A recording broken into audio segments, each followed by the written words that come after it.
Have you ever ignored advice and later realized it was protecting you?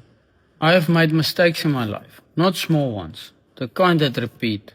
And over time, I started noticing a pattern. When someone with more experience tries to guide you, it's easy to assume they're trying to control you, or outsmart you, or maybe take advantage. Especially when you're confident, especially when you think you already see the whole picture. But sometimes that guidance isn't about power. It's about responsibility, because the person with more knowledge often carries the consequences too, even when you ignore what they say.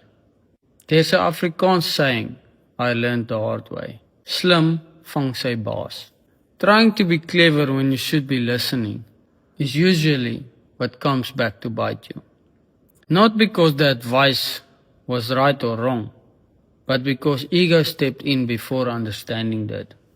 So the real question isn't whether the advice was correct.